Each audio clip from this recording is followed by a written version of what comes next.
I think my favorite thing about this is that you get to really look into and reflect on the meaning of what it means for Ryuji and Yusuke to be too weak to rebel until Joker interferes. Because it's not a criticism of them, it's a criticism of the system they found themselves in, which is almost a universal experience, unfortunately. There are a lot of cultures and governing bodies that are more interested in oppressing people and maintaining power than they are in taking care of people and making sure that we are all able to live freely, love who we love, and be in bodies that make us happy, and healthy bodies. It's not something that everyone provides freely. There's sort of this pervasive thought that in a lot of ways these things must be earned, or they're a phase, or it's done for attention, or it's drama, or pull yourself up by your bootstraps, you know? You hear a lot of that. So they're up against forces that are just too powerful. It's not Ryuji and Yusuke's fault that they don't have the means to fight back. This is a society that is trying to make them feel helpless so they'll never fight back.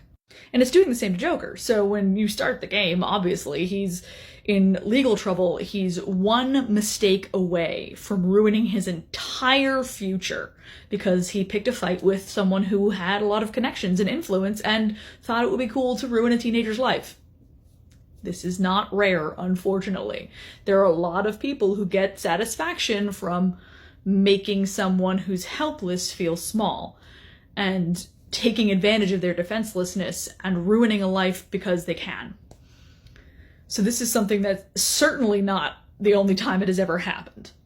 So Joker himself at a certain point is too weak to rebel.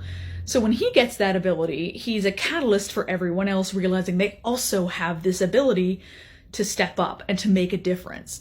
Ryuji and Yusuke always had that ability within them. It just needed to be woken up by someone who also found that ability within themselves. And that's magnificent. That's splendid. The message that we are all stronger together and that we need to look out for each other even though our struggles are different and we may not even ever fully understand each other's struggles. We don't need to understand in order to accept.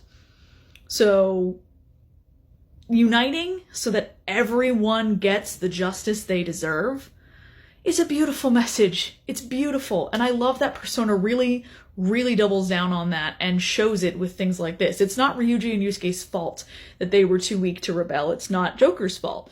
It was society's and their culture's fault that they could not do this without this ability. They were not given another means to defend themselves. They were not given something within their culture to say, the way you're treating me isn't right and I don't deserve this. So a persona was their only option.